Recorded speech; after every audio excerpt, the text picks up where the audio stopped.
So today I will start from significant digits, and one kind of problem we have to solve using this concept. So significant digit.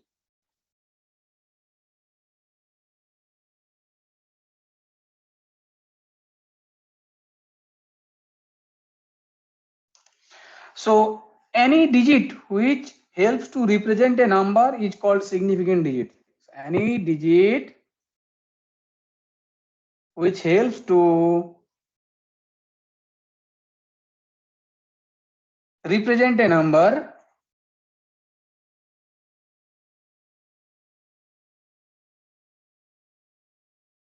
is called significant digit. Excuse me sir hmm sir आज sir strength बहुत कम है लोग sir reporting कर रहे हैं college में offline के लिए ठीक है those who are attending they continue attending the class and anyway this class is recorded so those who are not able to attend the class they will be watching this lecture at their free time. Okay. Okay sir Okay, because see only 2 theory classes have been allotted to you and syllabus is same for any other EC same as EC, and EC has been allotted 3 theory classes per week. So I will not be able to complete it if I leave this class, if I cancel this class. It will be very difficult at the end. Anyway, I must have to take extra classes for that. So what I was talking about, significant digit. So any digit which helps to represent a number is called significant digit. 1, 2, 3. So digits 1, 2, 3, 4. If they are present in the number, they will be significant digit. They are always significant digit.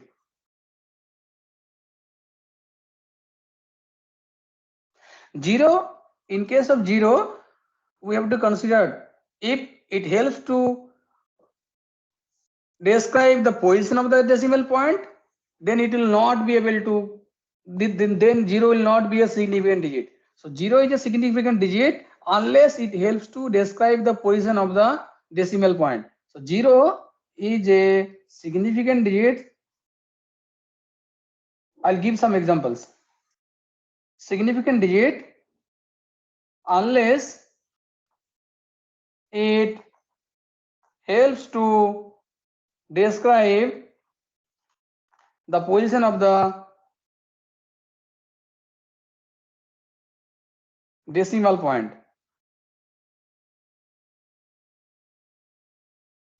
So let us consider some example.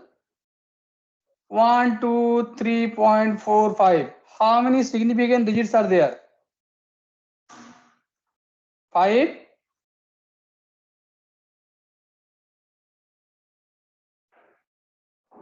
Significant digits. Okay. What about this number? 0.1234. How many significant digits are there?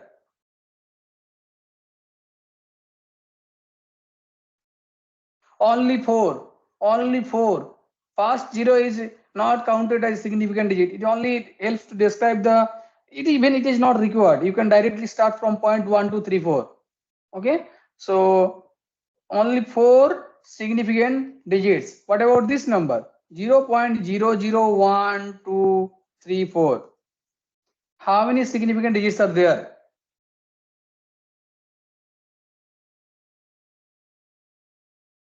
6.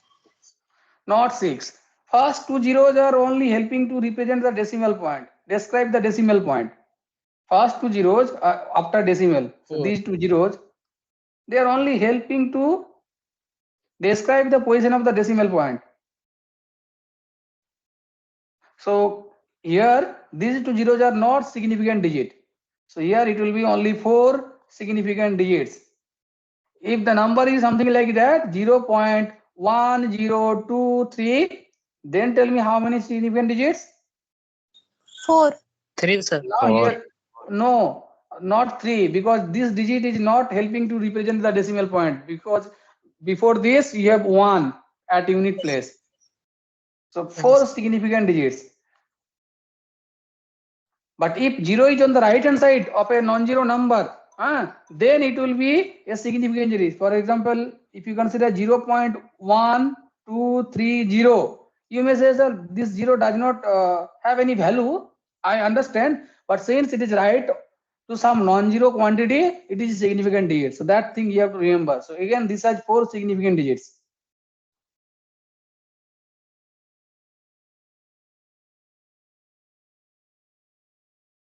Okay. So this is how you will determine the number of significant digits in a number. Now, why I am talking about this? Because using this significant digit, one important result is described. So another way to say that a number has a k significant digit, or a number is correct up to k significant digit if the relative error is less than, if and only if relative error is less than equals to half into 10 to the power minus k.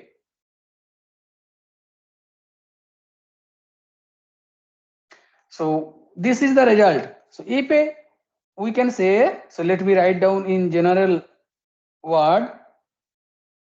So suppose P is the exact number, exact quantity, no error is there. And let's say P star is the approximate value correct up to approximate value correct up to, let's say, k significant digits. Then this is equivalent. So whatever I have said so far, that is equivalent to writing relative error less than equals to half into 10 to the power minus k. So if a number is correct up to k significant digits or correct up to k decimal places, then the relative error will be half into 10 to the power minus k. Let us understand this from some example. This will be difficult to prove this particular result. You can say this is an alternative definition of significant digit. So I can make you understand considering few examples. So let's say the number is this 100.110756. Okay, 100.110756, and this is the exact number. No error is there in this number. Okay. Now I am asking, okay, if the number is correct up to 5th decimal places, if the number is correct up to 5th decimal places, then what will be the number?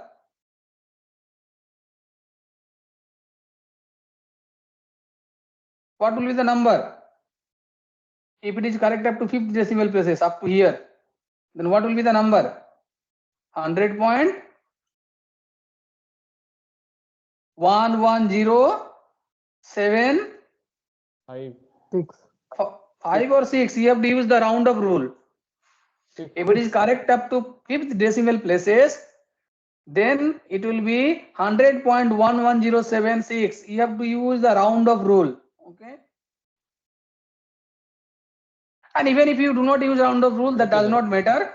So what is the absolute error here? What is the absolute error here?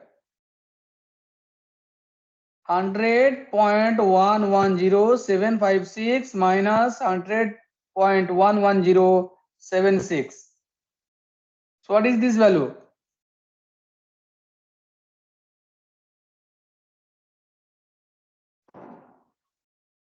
Four into 10 raised to power minus 6. 4 into 10 to the power minus 6. So you are saying this number is, let me write down the exact figure, mod of minus 0.00004. So this will be 0.4 into 10 to the power minus 4. Is not it? 10 to the power minus 4 or 10 to the power minus 5?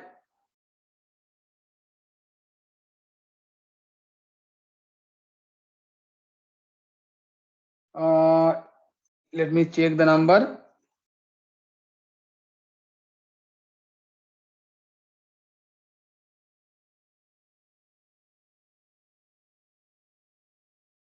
Okay, so this is the value. You are saying 0.4 into 10 to the power minus 4. Is it okay?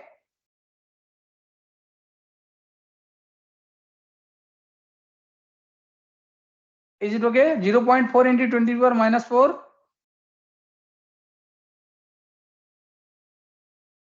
So what will be relative error?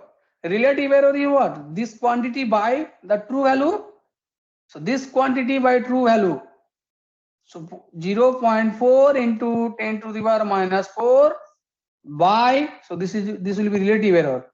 Relative error by true value is 100.110756.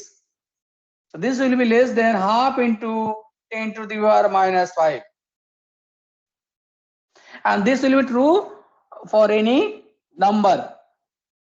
If it is correct up to k decimal places or minus 5 होगा 10 to the power where at the top 0.4. Yes sir. 0.4. Okay, 0.4 into 10 to the power minus. Okay, 0.4. Relate 0.4 into 10 to the power minus. Just a moment. This is 5 now. Okay. Minus 5. If you multiply, it will be. Is it this? Point decimal के बाद नहीं ना? -4 ही होगा sir. -4 ही होंगे ना? Yes.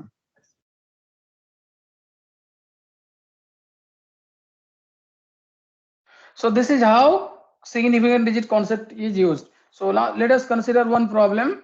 So suppose you are given a function. So the function is, let me add a page.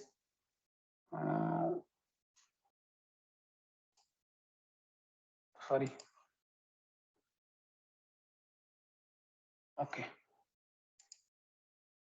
So suppose the problem is find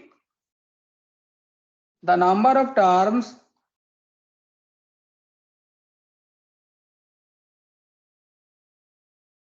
of the exponential series. Find the number of terms of the exponential series such that their sum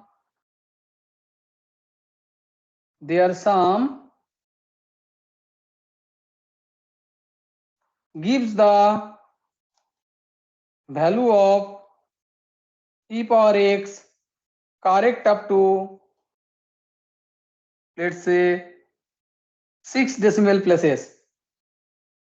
6 decimal places at x equals to 1. So you understand the problem, what has been said. Find the number of terms in the exponential series such that their sum gives the value of e power x correct up to 6 decimal places at x equals to 1. So what is the series of e power x? 1 plus x square up to so 1 plus x square by factorial 2, x cube by factorial 3, and so on. Is it okay? Yes, sir. Yes sir. So this is the series of e power x. Now the question is, how many terms you should consider in this series so that the value of e power x will be correct up to 6 decimal places? How many terms? You know the result. If the number is correct up to, so once you put x equals to 1, that will be what? A number. Right now it is a function. As soon as you put x equals to 1, that will be a number. So if the number is correct up to 6 decimal places, what is the result? You know, the absolute relative error less than half into 10 to the power minus k. So if the number is correct up to k decimal places, so you have to use that result. So first you have to identify what is the relative error. What is the relative error? Then only you can compare with that formula, na? So can you tell me, if I stop this is what, Taylor series of e power x, yes or no? This formula of e power x, that is Taylor series expansion of e power x. Yes, sir. So for example, if I stop at nth term, what will be, or n plus 1th term? What is the exact formula? What is the exact? So this is basically, if you continue this series up to infinity, then equality will be there. So if I want to stop it after finite number of terms, what is the formula for that? So let me write down the general formula. If you stop after nth term,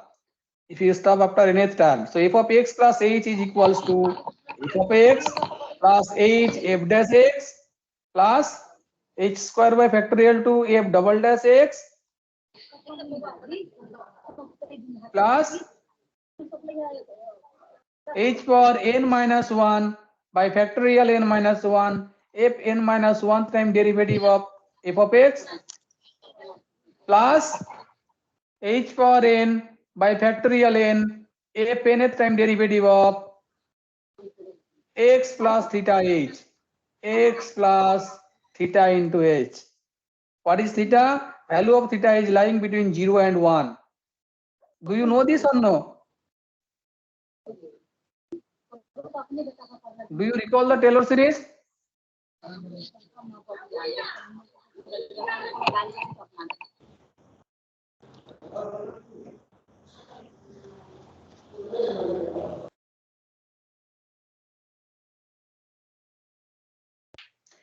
Do you recall the Taylor series? F of x plus h equals to f of x plus h time f dash x plus h square by factorial to f double dash x up to h power n minus 1 by factorial n minus 1 into f n minus 1x plus the remainder. So you see already up to this, how many terms are there? From here to here, how many terms are there? N terms are there, And and the last term is yes, sir. called the remainder term. This is the remainder term. This is the error term. So if you stop the Taylor series after n terms, this box term, that is called the error term, absolute error term.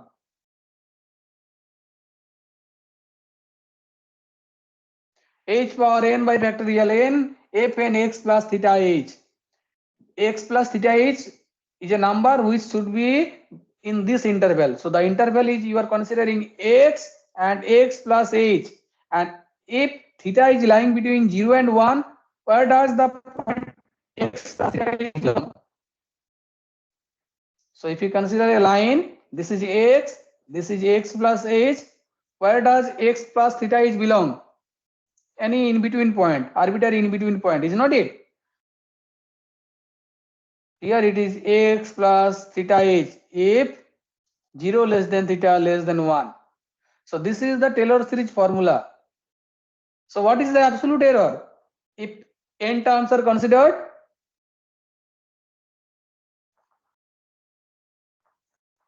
is what? H power n by factorial n fn x plus theta h.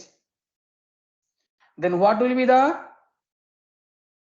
what will be the relative error? What will be the relative error? Absolute error by true value. So what is the true value? F of x. So it will be Yes, h sir. power n by factorial n fn x plus theta h by f of x. So this is the relative error if you consider k or n terms in the Taylor series expansion. Then the relative error becomes h power n by factorial n nth time derivative of f of x plus theta h by f of x. So what is our given function? What is our given function?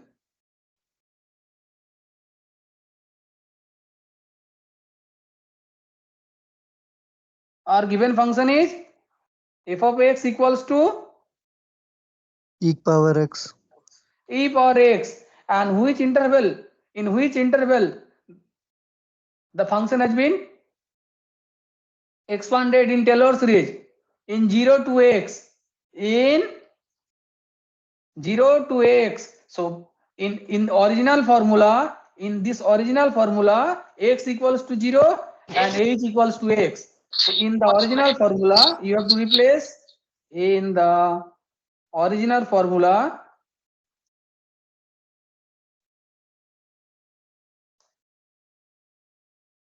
put x equals to 0 and then h equals to x. So if you put that, then you will get the desired expansion of f of x equals to e power x equals to 1 plus x square by factorial 2 plus x cube by factorial 3. Then you will get that formula. Okay. So if you put x equals to 0 and h equals to x, then what is relative error? And we have assumed that n terms had been considered. N terms has been considered in the Taylor series. Then the relative error become what? What is the relative error?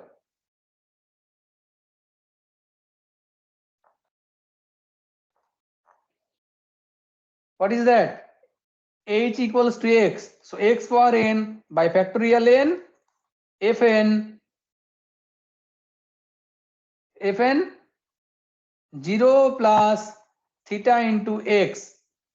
Okay, by f of x. What is f of x? F of x is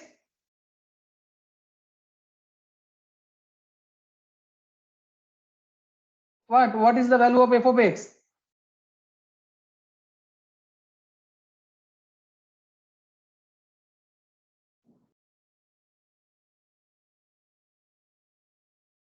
This one?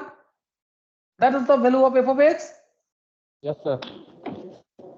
So if you simplify, that is becoming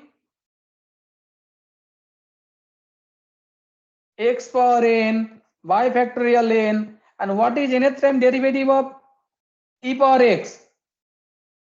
What is, if f of x equals to e power x, what is nth time derivative? E power x itself. So what will be fn theta x?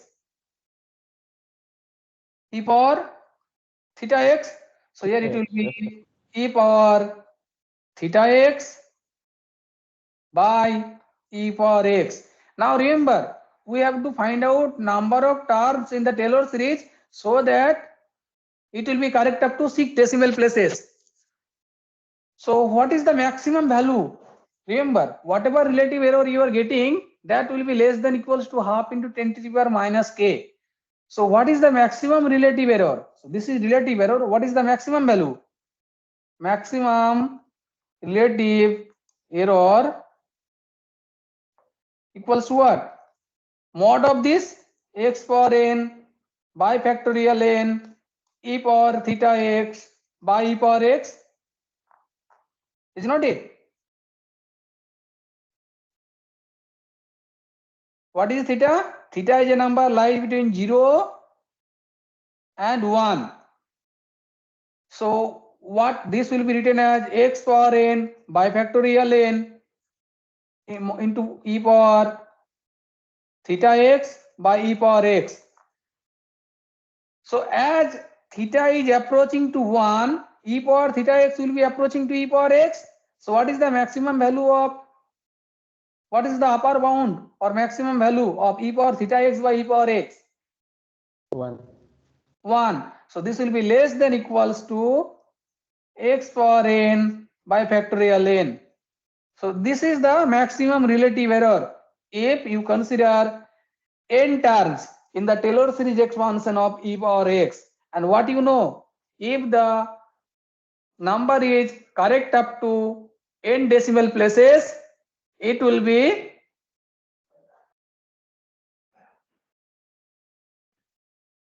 less than equals to half into 10 to the power minus 8. Huh? So what was the requirement in the given problem? Find the number of terms in the exponential series such that their sum gives the value of e power x correct up to 6 decimal places at x equals to 1. So if the number is correct up to, if e power x is correct up to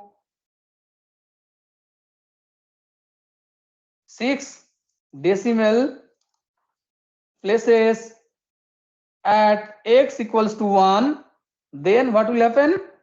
This relative error, which is given by x power n by factorial n, evaluated at x equals to 1, that will be less than half into 10 to the power minus 6. Is it okay? If e power x is correct up to 6 decimal places at x equals to 1, then the error evaluated at x equals to 1 will be less than half into 10 to the power minus 6. And this will give you some inequality. So this is 1 by factorial n greater than less than half into 10 to the power minus 6. That will give you factorial n greater than 2 into 10 to the power 6. So find out the value of that n for which this will be satisfied, the smallest value of n. And that will tell you the number of terms you need to consider in the Taylor series. So for which values of n, smallest values of n, this inequality will be satisfied. Is it true for n equals to 1? No. For n equals to 2? No. N equals to 3? No. N equals to 4? No. N equals to 5? 120? No. N equals to 6? What is factorial 6? What is factorial 7? What is factorial 8? Tell me the values.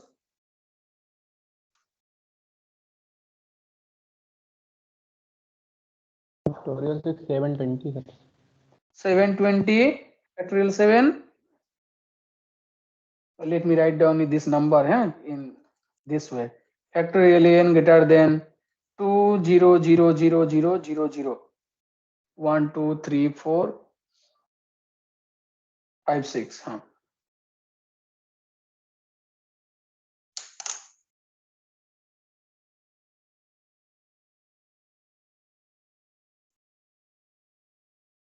What is that?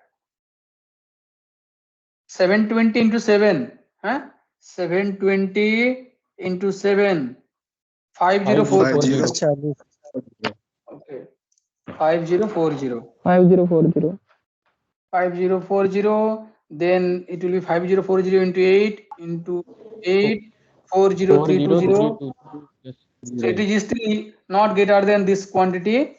So what is factorial 9 into 9 into 9 equals to 362 362 880. It is still not greater than this quantity. What will be factorial 10? One more zero will be placed. 362 8800. Now it is greater than this quantity. Is not it?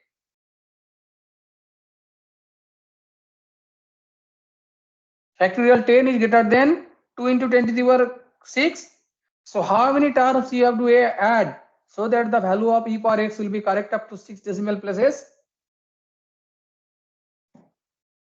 10 terms, because 10 is the smallest number for which factorial n greater than 2 into 10 to the power 6. So 10, at least 10 terms in the Taylor series has to be added.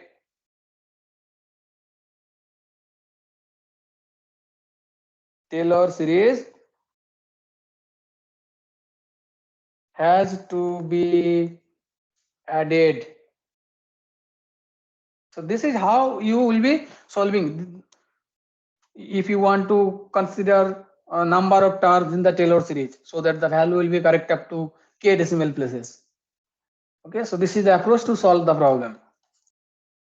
Now I'll be discussing the next chapter. After the class, I'll be giving you some problem based on this these concepts which has been discussed in the class. How to calculate relative error, how to calculate absolute error. I have already described the formulas, the concepts. So next thing we are going to consider is the root finding methods. So you may ask, sir, why do we bother about root finding methods? So many practical situation, many problems in engineering and science can be modeled in terms of root finding method. Whenever you are having a unknown, whenever you are having a unknown,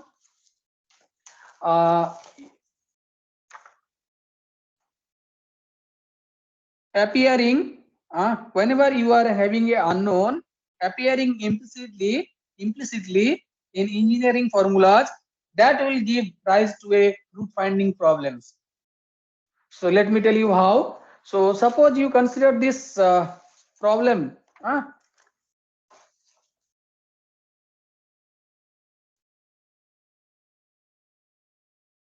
So this is called the ladder problem in minefield. In mine shaft. So suppose this is the vertical shafts. Okay. And there is a connecting shaft to this main shaft. So basically you are looking at the top view. You simply think this is a way, this is the main road, and this is the connecting road. This is the connecting road and this is the main road. Is it okay? This is the top view, bird eye view.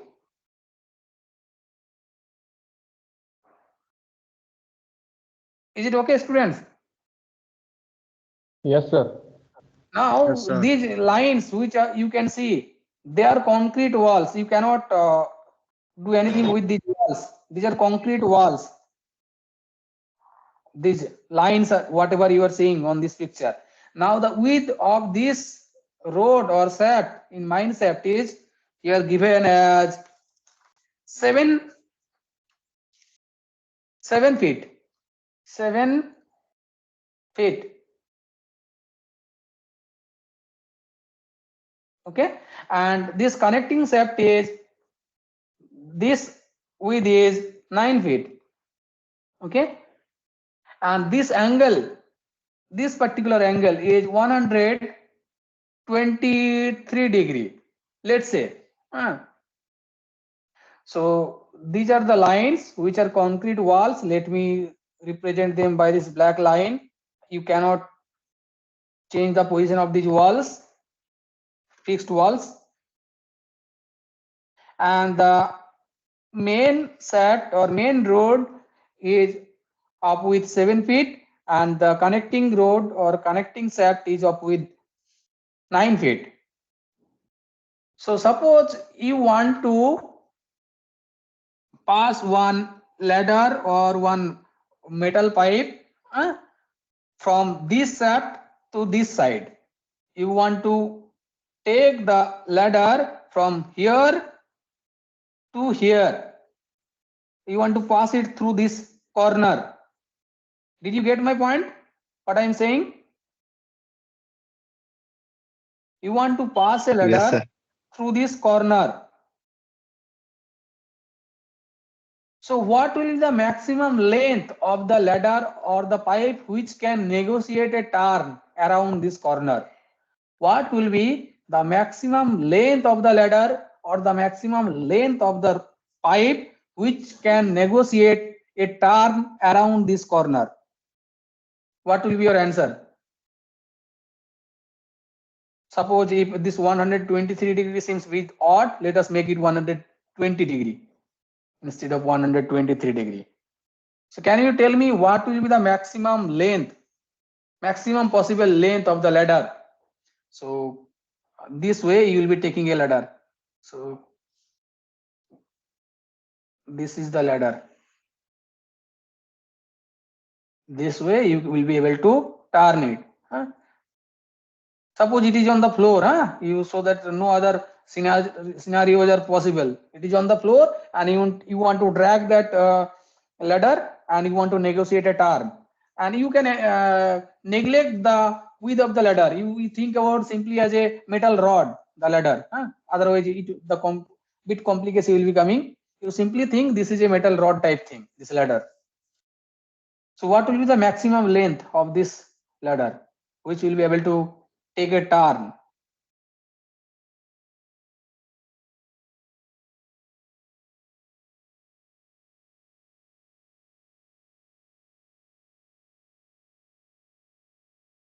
Okay, so let's see how root finding method, how root finding problem will be appearing to solve this problem. Anybody having any answer, approximate answer?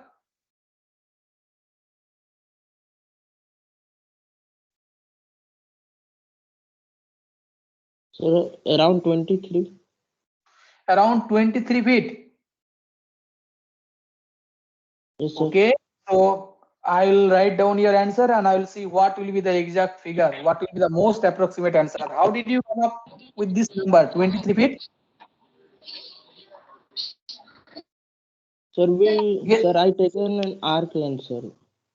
Arc length kaise? Okay. So anyway, so you can compare this answer with the answer which we are going to get. Let us first formulate what kind of problem we'll be getting if you want to solve this particular scenario. So this angle is 120 degree. Let us consider this side is A, this angle. Do you see it? This angle A. And let's say this angle is B. So what is angle A plus B plus 120 degree? A plus B plus 120 degree. 180 degree. 180 degree. Okay. Now can you tell me what will be sine A? What will be sine A? So suppose so first you consider the scenario. So maximum length is possible if the ladder touches this point, and this point. Yes or no? If you consider sir. this kind of situation, then you are not considering the maximum length of the ladder. If this is a ladder, you are not considering the maximum possible length. Yes or no? So maximum possible length will be considered if the ladder touches the two walls and this corner. These three dotted points. Yes or no? So suppose this length is, let's say L1, and let's say this side is L2. Okay, so L is the length of the ladder. What is L? L1 plus L2. So what is sine A? Now tell me, what is sine A? Everything is known to you. 9 upon L1. 9 upon L1. What is sine B? 7 upon L2. 7 upon L2. Okay. So you find out what is L1, what is L2. So L1 is equals to 9 upon sine A. L2 equals to 7 upon sine B. Is not it? So what is L then? L equals to 9 upon sine A plus 7 upon sine B. Is it okay?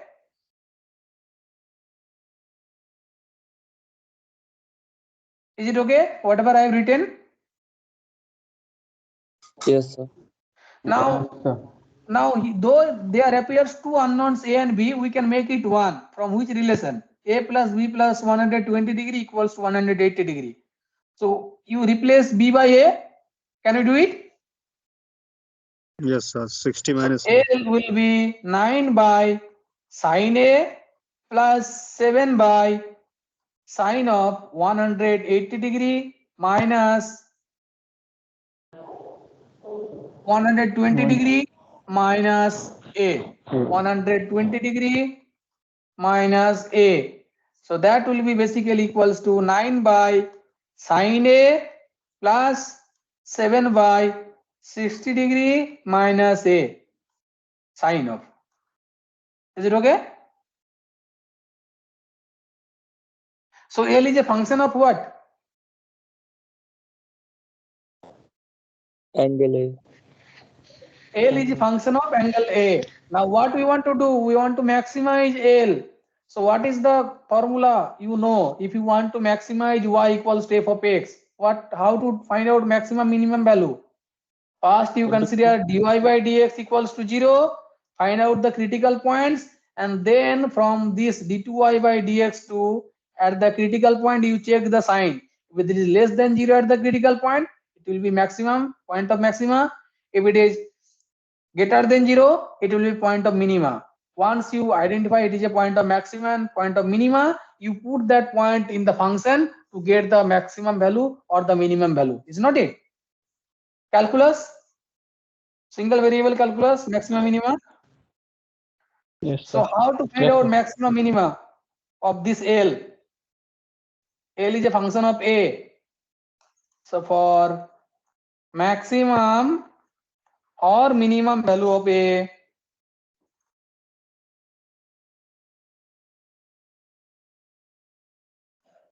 what will be dl by dA?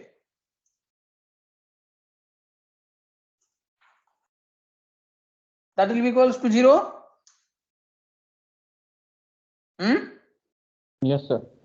So if you consider dl by dA equals to 0, tell me what equation you are getting.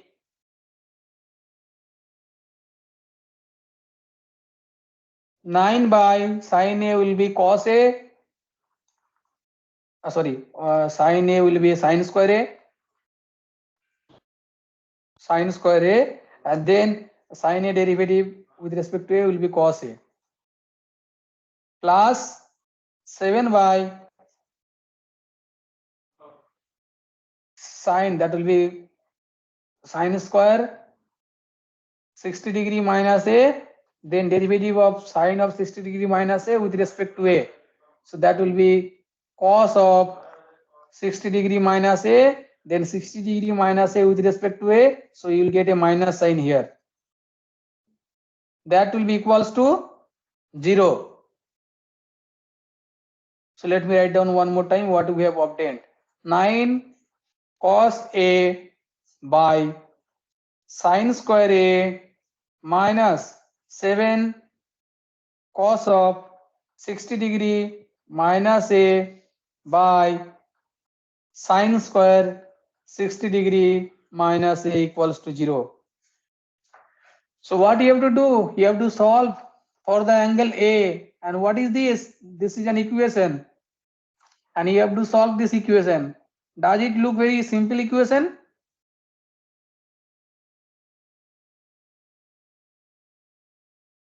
You have to solve for angle A. Yes or no?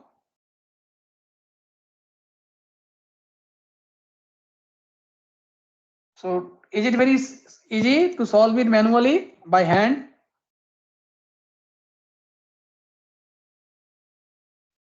Say something.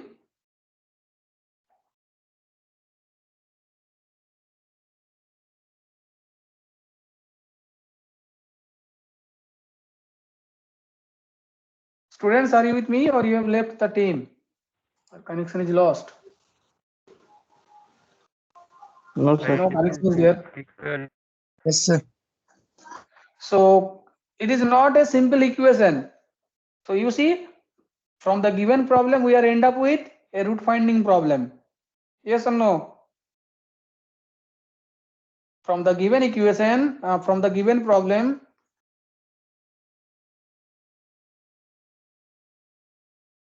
we are end up with root finding problem. So you have to know methods how to solve a given equation. If it was very easy equation, for example, quadratic, you could have easily solved it, but it is not polynomial equation. So trial and error method will not be helping you. This is a transcendental equation. So you have to know some method how to solve any arbitrary kind of equation to find its root. So I'll end the class at this point. So we have to study some method which will help us to find roots of an arbitrary equation.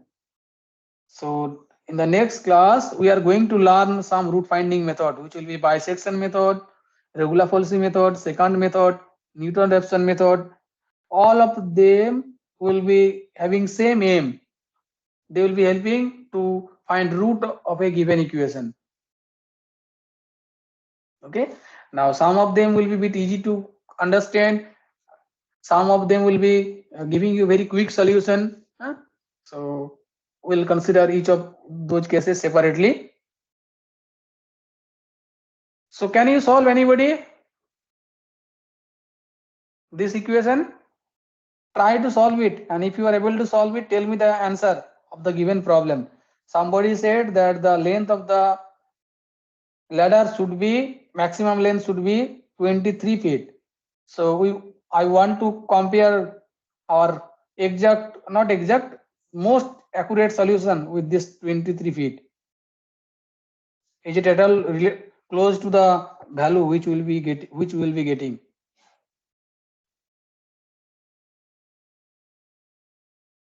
So please, if you can solve it, this equation, and tell me the answer and compare yourself from. Okay. So anybody having any doubts so far?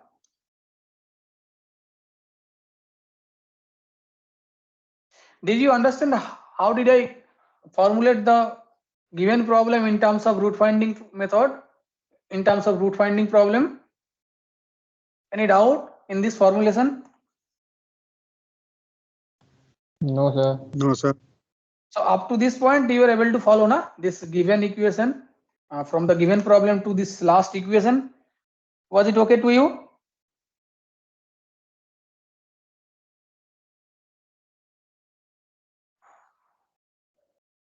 Say yes or no. Say something. Yes, sir, it's okay. It is okay up to the given up to this equation. Now we have to find the roots. So that will be discussed in the next class. The methods. Okay. Okay, sir. Okay. Thank you, sir. If you do not have any other doubts, you may leave.